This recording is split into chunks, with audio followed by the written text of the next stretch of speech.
শহীদ president Ziaur Rahman কি করেছেন আন্তর্জাতিক তখনকার পত্রিকারগুলো রেফারেন্স যদি টানি হাজার হাজার ছেলেরা বেকার, সেটা নিয়ে গভর্নমেন্টের কোনো মাথা ব্যথা থাকে না। যে নির্বাচনটা হয়েছে হাস্যকর নির্বাচন। আজকে আপনারা জানেন যে বহুদলীয় গণতন্ত্রের প্রবক্তা শহীদ রাষ্ট্রপতি জিয়াউর রহমানের শাহাদাত বার্ষিকী উপলক্ষে আজকে আমাদের দোয়া এবং জনসাধারণ বলবো যারা শহীদ প্রেসিডেন্ট জিয়াউর রহমানকে ভালোবাসেন সবার জন্যই উন্মুক্ত ছিল আজকের এই প্রোগ্রাম। সবাই যেন আমাদের এই কর্মসূচিতে অংশগ্রহণ করেন এবং দোয়ায় সামিল হয়। তো আলহামদুলিল্লাহ আমরা আসলে গতকাল থেকে প্রস্তুতি নিয়েছিলাম যে আজকের প্রোগ্রামটা সফল করার জন্য, এবং ঢাকা মহানগর দক্ষিণ বিএনপি আয়োজিত প্রোগ্রাম ছিল। সবাই স্বতঃস্ফূর্তভাবে অংশগ্রহণ করেছেন।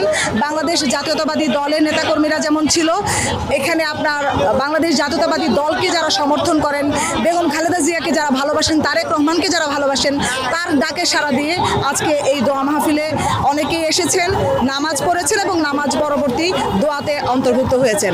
আপনারা সবাই জানেন যে শহীদ প্রেসিডেন্ট জিয়াউর রহমান এমন একটা নাম, উনি যদি না থাকতেন আজকে বাংলাদেশ আমরা যে অধিকার করে আমরা বাংলাদেশি বলে নিজেকে পরিচয় দিই সেটা দিতে পারতাম না। লাল সবুজ যে পতাকা, সেই পতাকা আমরা ফিরে পেতাম না।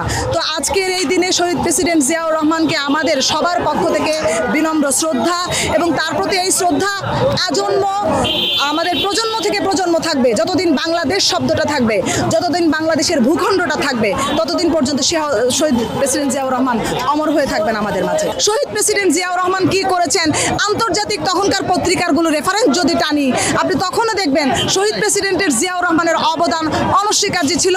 ওনার যে ওই রিভোল্ট বলে বাংলাদেশকে যেই পতাকা আমাদেরকে দিয়েছেন, এটাকে অস্বীকার করার কোনো উপায় নাই।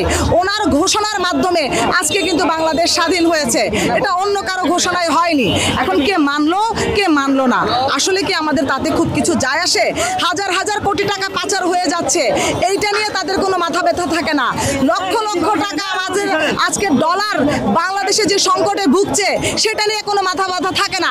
হাজার হাজার ছেলেরা বেকার, সেটা নিয়ে গভর্নমেন্টের কোনো মাথা ব্যথা থাকে না। শহীদ প্রেসিডেন্ট জিয়াউর রহমানকে নিয়ে মাথা ব্যথা তো থাকবেই, কারণ যতদিন পর্যন্ত শহীদ প্রেসিডেন্ট জিয়াউর রহমানের নামটা উচ্চারণ হবে, ততদিন পর্যন্ত বাংলাদেশ থাকবে।